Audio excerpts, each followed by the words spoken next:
hægra horni hnappur sem heitir deila eða share og þar getum við sett inn nöfn þeirra sem við viljum að fái aðgang að skjalinu.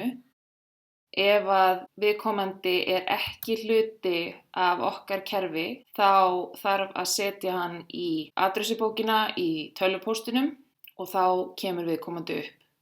Boðið upp á að fólk sem hefur aðgang að skjalinu geti breytt því, skrifað athugasemdir eða einungis skoðað það. Nýlega bættist við sá valmöguleiki að eigandi skjalsins getur stjórnað betur hvað gert við skjalið eftir að hann hefur deilt því með öðrum og það gert með því að fara hérna inn í Advanced eða ítarlegt í íslensku útgáfunni og hér neðst má sjá að bætt hefur verið við valmöguleika að haka við að þeir sem hafa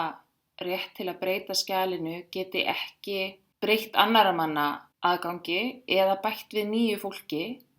og einnig þarna boðið upp á að skjalið sé ekki hægt að afrita eða prenta af þeim sem einungis hafa rétt til að gera athugasemdir eða skoða skjalið.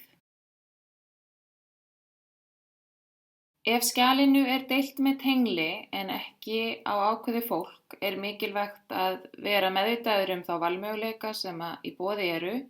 en einnig þær stillingar sem fylgja skjalinu og ef farið inn í að deila með öðrum hægt að sjá að hægt að láta alla í kerfinu sjá skjalið og geta skoða skjalið svo framarlega sem að þeir hafa tengilinn. Þetta getur auðvitað verið gott og slæmt en bara mikilvægt að vera meðvitaður þetta að allir í kerfinu geta breytt, gert athugasemd eða skoðað ef stillingarnar eru þannig. Það alltaf hægt að breyta aðgangi fólks að skjölum og það annaðhvort gert með því að fara inn í skjalið og í gegnum deila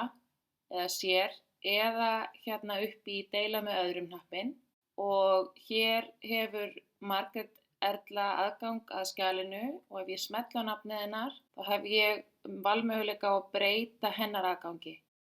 Ég get til dæmis sett hana sem eiganda en ég get einnig tekið hana út.